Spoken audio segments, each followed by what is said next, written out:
Greetings. Welcome to Lit with Lloyd. I am Lloyd Russell, your host. And thanks to KCAT TV and radio, we get to do this show. And today, I'm happy to introduce you all to Killian McRae.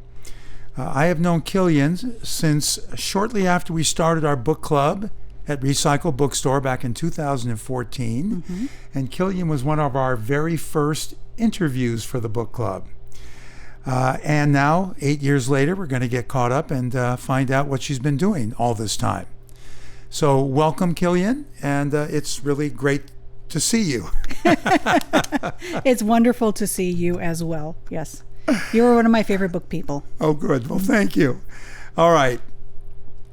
Let's start with, how many books have you written? The last I saw when I went on your website was 33. Oh, that's not right. I've definitely not written 33. I guess it depends on what your definition of a book is. How many titles do I have might be a better question. Okay. And I have, sounds about right, maybe 35 titles. Some of those are full-length novels, some are novellas, some are short stories. Okay.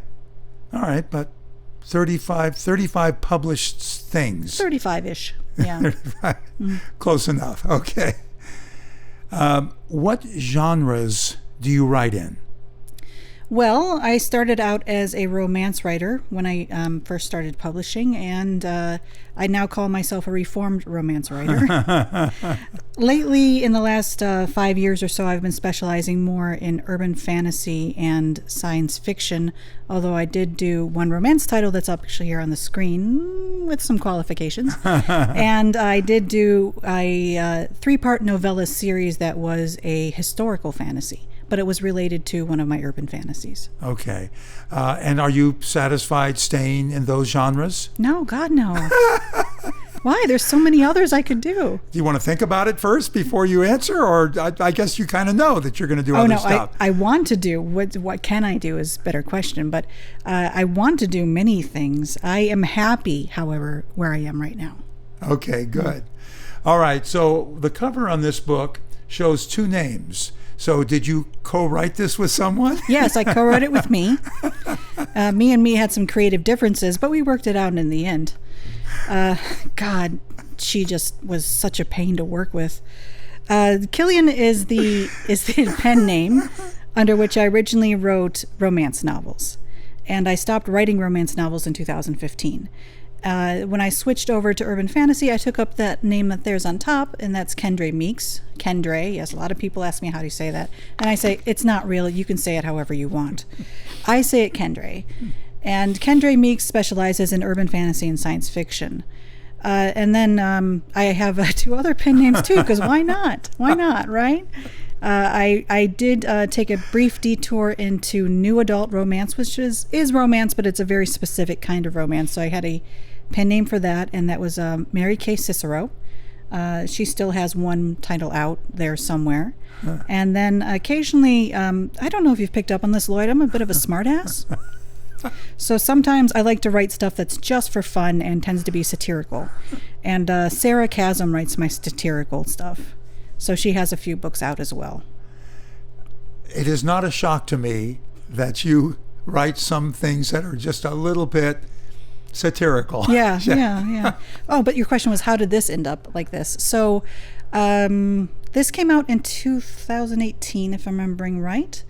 And Venice Dusk is set in the wider world of my urban fantasy novels. But this is a romance title. No doubt about it. There is a woman, she gets seduced by a vampire, there's romance. So I decided that when I was publishing it, not only did I want to put this out for my urban fantasy people, because they already know this world, but for some of my readers from my romance days who I thought would also like this title. Therefore, I decided to co-brand it with both names on it when I published it. And you said 2018? I think so.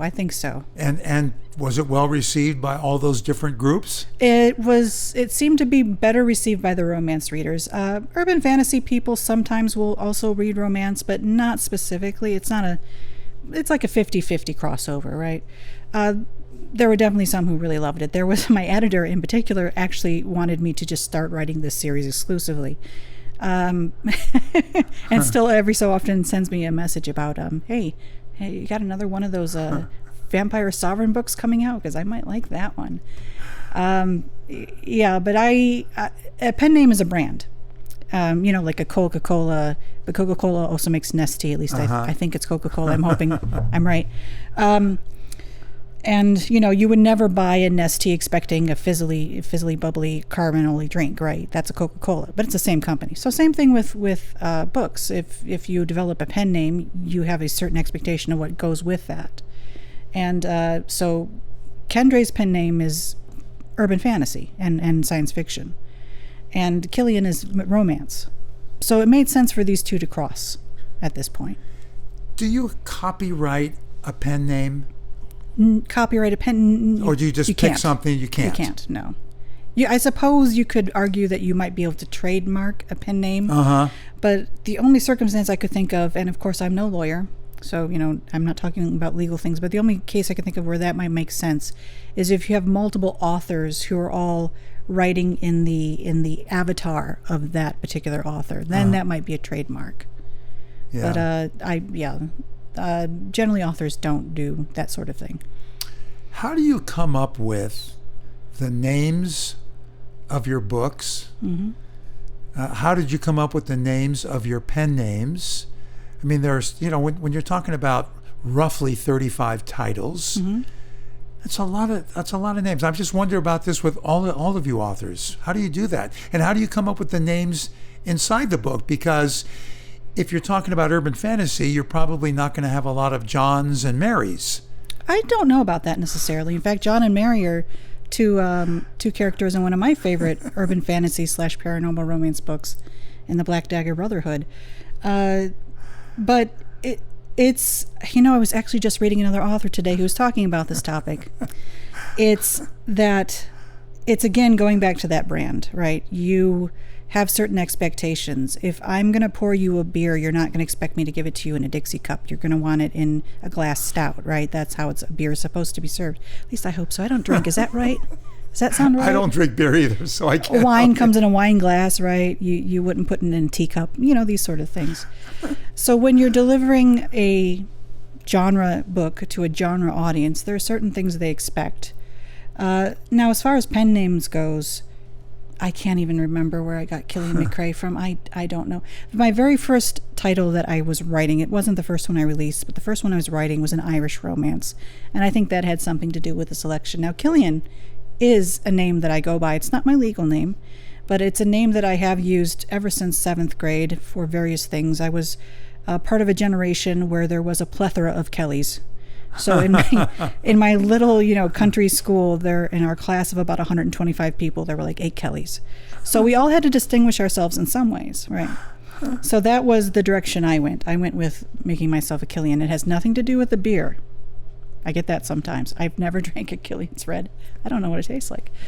Kendra Meeks. Now that was a branding thing. To me, taking Kendra, which sort of sounds slightly Gaelic, it's a little exotic. It's a name you hear, but it's not a name you hear often. But then just giving it that little twist with that I at the end. And Meeks, I just like the idea of sounding very cowardly and small.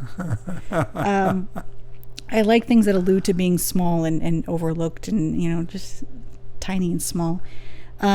Mary Kay Cicero.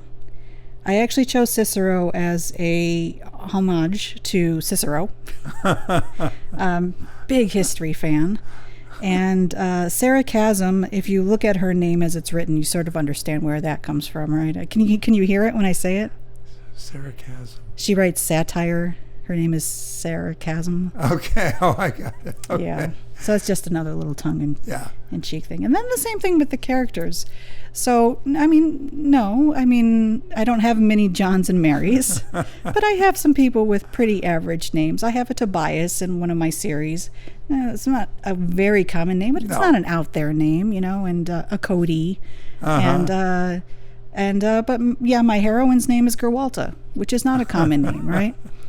But it's part of the branding. She comes from this long line of female German warriors who sort of keep werewolves in line. So I needed to give her a strong Germanic name. and that was the one I chose for her. And all of her family, her mother is Brunhild, you know. it keeps with the theme. So it helps to reinforce the world you're building by giving your characters these slightly unusual names. And of course, you're writing fantasy. Anything, you know, you can throw letters together like you've set the alphabet on scramble. It's fine, as long as you can tell your readers how to pronounce them. Yeah. Well, it ties in to the fact that KCAT just had their very first Oktoberfest festival a couple of weeks ago here. Wunderbar.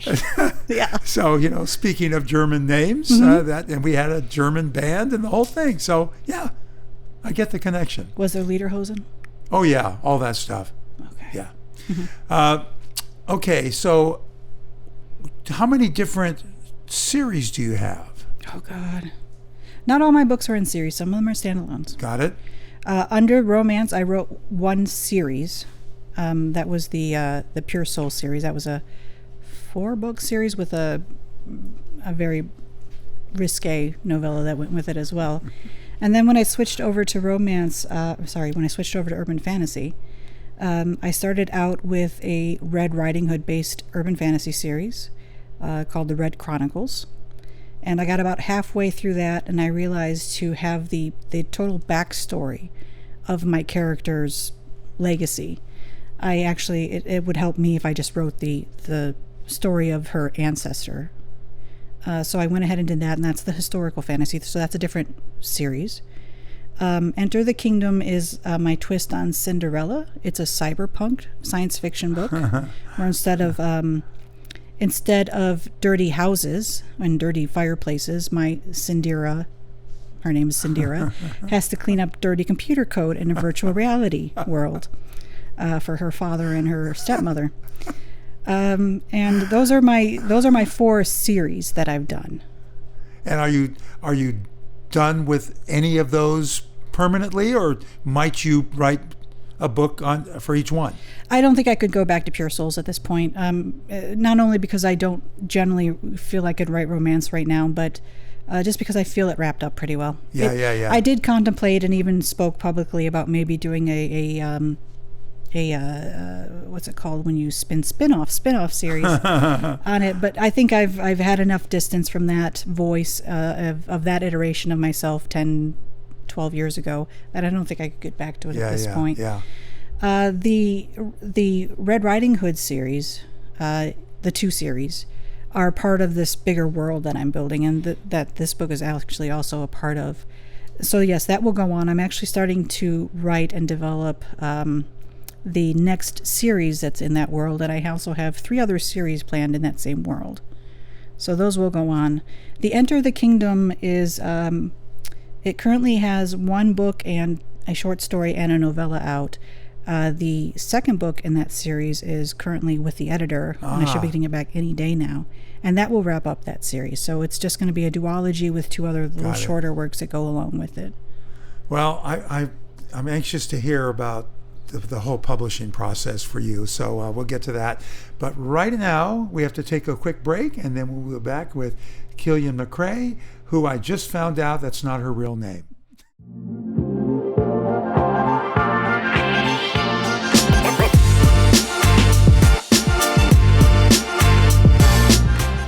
Thank you to the City of Montessorino for their continued support of KCAT Public Media. The City of Montessorino has enabled KCAT to inspire, educate, entertain, and inform our community through the magic of television and digital media for over 38 years. Thank you.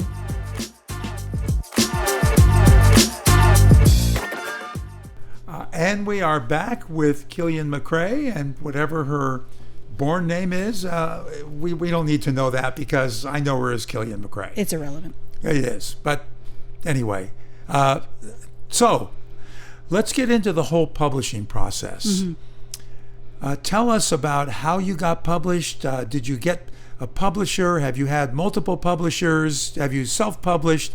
I think we're all interested to know, especially with so many books. My very first book, which is no longer available, but it was a science fiction book. It was an archaeological thriller maybe alternative history even, you might say, but it had gods and goddesses in it, so there definitely was a magical element. It was picked up by a small publisher that was just getting going back in those days. And I was a brand new baby author, didn't know any better, and they told me, we're going to publish your book, but you have to rewrite the ending because we only put out romance books. So you have to have a romantic ending. And there was a B story in it that was, a light romance, so it wasn't that much. I didn't have to put anything artificial in there. I just had to change what the focus ended up being in the end. And I regretted that tremendously as I came to know more. It was the wrong thing for the book. And they also picked up my second book, which was a romance. It was the Irish romance that I mentioned earlier. And as they were in contract with that, I came to sort of regret the direction I was going with them. And at that time, this was about 2011, and it was becoming very viable at that time to self-publish. And I thought, well, I already have these 2 titles. I might as well try it out. And if it fails, it fails, So I asked for my rights back, and we negotiated that. And and since then I've been entirely 100% self-published. Wow. I have my own publishing brand that I use. I've occasionally had other authors, guest star in my publishing house, but it's basically just been me, all 4 versions of me. And I am now at a point where I might consider going more traditional, but I'm also very happy if I were just to continue self-publishing. I've had a short story here and there picked up by a publisher, but nothing of great significance. If you decided that you wanted to try the traditional again, would you bring some of your existing back to see if the publisher would take it, or would you just use them moving forward? I would want something that was very unique for just them. Yeah, I would like to keep this larger world that I'm writing in right now, separate. That's my thing. Okay. It doesn't fit a lot of the traditional requirements, and I don't want to change what it is because it's already pretty established with the readers. Here's a question that I haven't thought to ask until tonight. How do you get the models for the covers? Well, Lloyd, that's a great question. What most of us indie authors, and that's what most of us self-published authors call ourselves, as indie authors, what we do is we will hire companies to design the covers for us, and they have a wide selection of royalty-free art that they use, and they photo manipulate. This cover I made. This is me. I mean, obviously that's not me, but I did this artwork, and yeah, she's a royalty-free picture that I paid for licensing rights to, and then photo manipulated her to look her the way that I wanted, and did the background and the typography and everything. But if you look at enough, especially indie covers, you'll start to see indie covers, especially in the same genre. You'll start to see the same faces popping up here and there. In fact, I just saw somebody a couple days ago who had the same exact pose and model that I had on one of my covers, and but I liked her cover so much more, and I wrote to her and I said, I have that woman on my cover, I have her in that pose on my cover, but your cover's so much better. It's like your cover artist did a much better job with her than mine did. Well, what was the name of the guy in the romance novels with the long hair with a one word name? You know who I'm talking about. Fanta? No, that's no. not I can't retrieve his name. It was the Italian guy. And yes, I mean, yes. I guess he was on a million different covers. Well, I don't know about. He was in quite a few. Not necessarily a million, but yes, but a lot. Yeah. Well, and you'll still see that these days. There are models that become popular with the traditional romance people. Yeah. And it's when you come to it, when you're in a genre, certain tropes tend to get displayed on covers, and certain already available images tend to speak to those, and why reinvent the wheel? So especially in a genre where there's a lot of releases going on all the time, you can't have a unique person on each and every one. It would just take too much money to hire the model and do the shoot and pay for all the rights. So unless you're a very high income earning author, or just very full of yourself and say, I must have my own cover, you're generally not going to do that. Your cover's function is to tell your reader, is to make your reader a promise. here's what I'm giving you. And if you find something that works for that, that's fine. That's fine. Yeah, a cover is important, but it's not as important as a lot of other people sometimes think. Okay. Yeah. And do the models, do they get asked to be in a particular cover, or do they just, I mean, do they sell their likeness? And generally it's the photographer who pays them for the rights to specific sessions, and then the photographer will list the images for either an exclusive sale or for a temporary licensing right.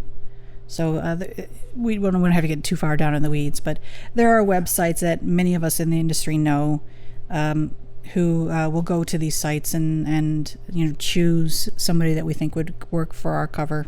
We want it. It doesn't have to look exactly like the character, but it should be somewhat representative. Yeah. And it's a whole industry now. So the indie industry, self-publishing industry, isn't just about authors.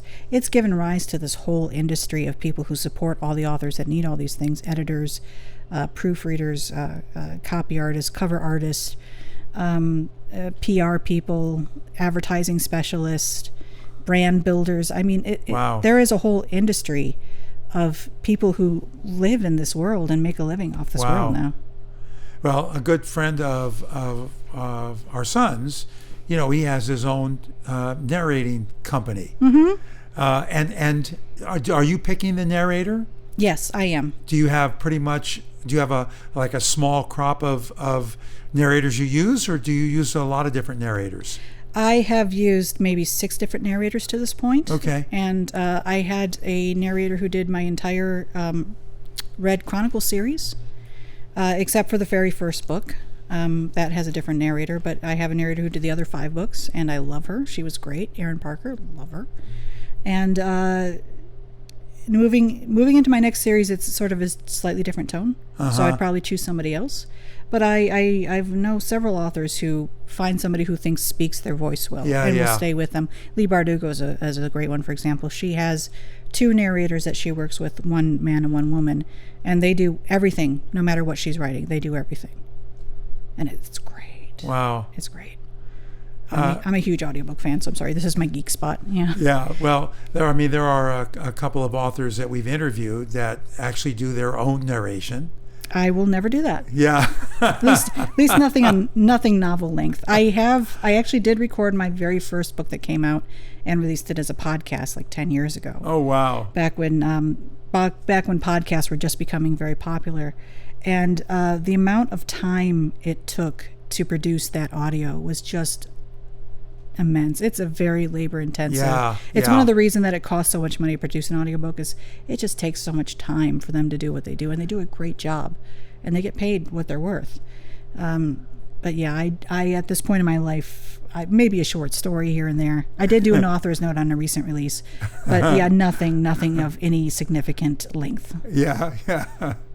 Yeah, I mean, we listen to audiobooks too, more before the pandemic than now, because we would be driving more before the pandemic. And, a couple of them by the authors were just fantastic. So, I guess if they're good and they're getting good reviews, they'll keep doing it. Well, yeah, I mean, I listened to Coraline by Neil Gaiman, and he read it, and I couldn't imagine anybody else reading that book. Yeah. Like, it was exactly the way that he heard it in his head when he was writing it. And some authors can't do that, and anybody who was unfortunate enough to listen to that podcast I recorded probably said I shouldn't have done it. So, well, I mean, we've certainly listened to some memoirs that were, spoken by the actual memoiree. That's probably not a word. Amy Poehler's was fabulous. Oh, I didn't see that one. Yeah, we didn't hear that one. But Sally Field did, In Pieces. It was really interesting. Trevor Noah did Born a Crime. I heard some of that one. Yeah, fascinating. And I forget who else, but we've listened to Michelle Obama doing her big one. So anyway, but it's an interesting concept. It sounds like it would be kind of fun, even if you don't feel like it's the right voice. Yeah, well, what else is happening these days is we're finally at the age of AI narrators. Have you heard any of those? No. So Google just enabled this there's other services you could go out and hire to do this that have a slightly better quality, but Google has just made available in the last 6 months or so their a bevy of AI voices for indie authors to be able to take their material and release them as AI audiobooks now. Wow. Have you heard any of them? I have one. I've done two of mine actually now. I've done 2 of mine. And they sound like real people? They sound like real people if they were talking very plainly. Yeah. So it's what we're looking at it's just another tier, because audiobooks can be very expensive, because like I said, it's very expensive to produce them, and the files are huge, so keeping them, maintaining them, and dispersing them also has some cost involved. But an AI audiobook can be produced just as soon as somebody uploads the text and hits record. Wow. And so we're just looking at this. It's not a competition to a professionally produced audiobook. It's an alternative lower price tier for a person that wants audio or needs audio, but can't afford to spend $15, $20, $25 every time they want an audiobook. Yeah. That really makes a lot of sense. Mm-hmm. Have you had any interest from TV or movie studios for any of your books? No. Would you like that? No. You're not even interested in it? No. I mean, I might like to see my books in graphic form someday. I could see that. But I mean, I should qualify this. I don't believe any of the materials I currently have available would adapt well to a video. How do we say this anymore? Because you can't say movie, right? Because streaming, I don't know. A video treatment, maybe. An acting treatment. I might write something someday that does. In fact, I have an idea for a screenplay I would like to write someday, which goes back to your any other genres question. Oh, yes. But yeah, nothing I've currently written. I don't think it would adapt well. What do you have coming next? Next, the second book in the Enter the Kingdom series will be coming out just as soon as I'm able to get the materials back from the editor and get them processed, which will probably be sometime in November. Okay. Which I think is probably about the time this will hit, right? And I'm currently working on writing the first book in what is the series that follows my Red Hood series, which is called Slayers, Inc. So it takes some characters from that series and gives them their own little spin-off world in Chicago. And I've been on and off writing that for 2 years. I needed to take a little break from that world. I was in it for 4 years, and I just sort of got sick of the characters and just needed to take a breather from it. So now I'm back writing it again, and that will be the next series that comes on. I'm hoping I can get that first book out sometime early in 2023. And how many books a year do you write? It's a good question. I used to be able to write 2 or 3 books a year, and I released this one in summer of 2020, and that was my last release. Oh, wow. I have not released another book until since this one coming next month. Yeah, well, I have another job, so I have another job that's in real estate, and I don't know if you heard, but real estate was crazy the last few years. There was money falling from the sky, right? And I said to myself, I could work on my books that which may or may not sell, or I could go get a net and go get some of this money that's falling out of the sky. So I took a little time off to do that, and I have that money now.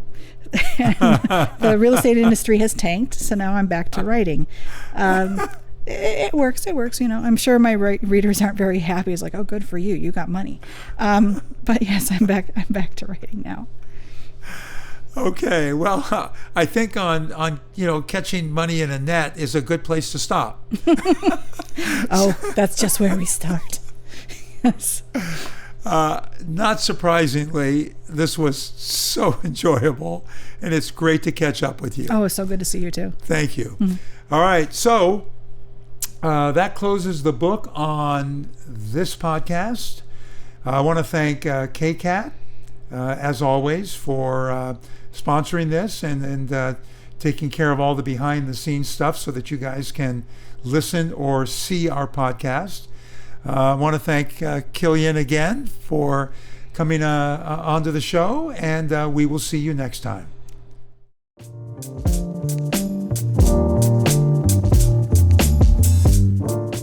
You just heard Lit with Lloyd here on KCAT Radio.